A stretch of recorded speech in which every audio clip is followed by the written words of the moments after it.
introducing to us Senator Cory McCray, who probably in this room needs very little introduction.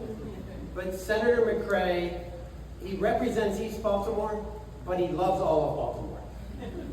And that's something that I can say as someone who does most of work in West Baltimore. He's interested, he's engaged, he's supportive, and he loves Baltimore and he loves people. So I just want to say thank you to him for, first of all, being here and just bringing some brief remarks, and then to welcome him to the stage to just briefly bring a few remarks. So thank you, and thank you for adjusting schedule.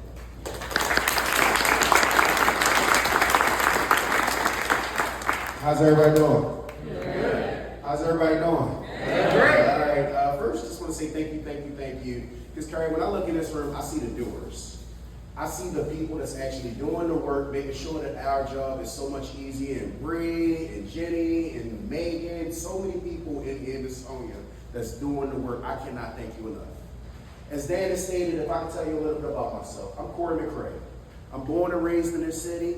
I graduated from Fairmont Harford. We called it a toot when I was growing up. And the people that's the generation now, they call it Reach. And the generation before me, they call it Little Clip. I'm an electrician by trade. I graduated from a 5-year apprenticeship program with the International Brotherhood of Electrical Workers. I'm an entrepreneur. I've been doing like many of you. I've been purchasing homes up and down the Bel Air Road corridor since I was 20 years of age. I'm also a father, a husband, because I miscarried the most important things, to 4 beautiful children, Kennedy, Raymond, CJ, and Bryson. And then when I reflect back on it, I got my training wheels in the House of Delegates, and I'm currently serving in my 2nd term in the Maryland State Senate, walking into my 3rd term because nobody decided to run against us this break.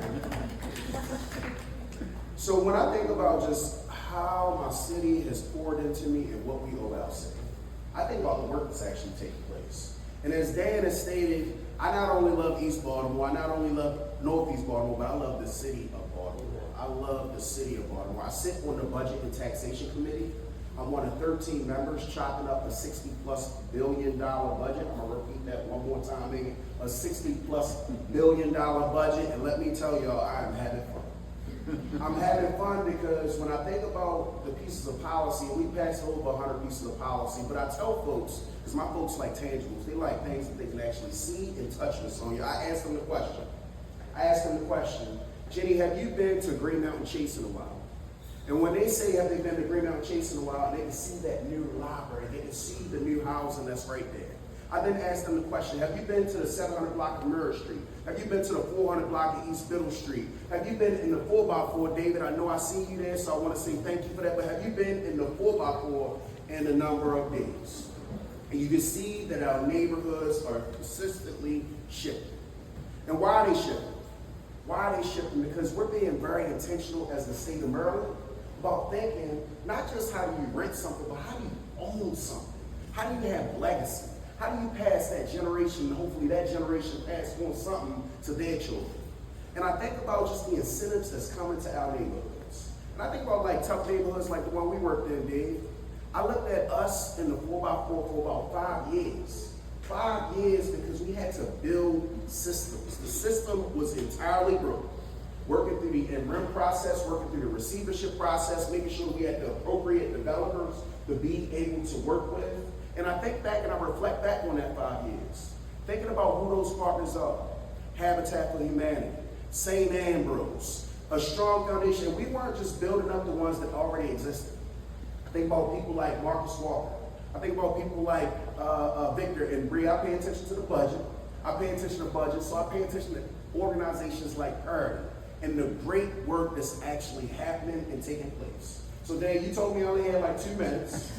He told me I only had like 2 minutes. I just want to say thank you one more time. And if there's ever anything, it ain't just myself. You got Antonio Hayes. I just saw my boy up the street like 3 blocks up. I saw Bill Ferguson, Murray Washington. We're all collectively as a city delegation working entirely hard each and every day we work up to make sure that when we reflect back on this next census, Carrie, that we're not talking about just the 46th district that had growth in their population. We're talking about all parts of our city, and hopefully we can say that we actually own something when we reflect back on this time and share this story with our children. Thank you for this opportunity, but more importantly, thank you for giving me the opportunity to be a partner with you all.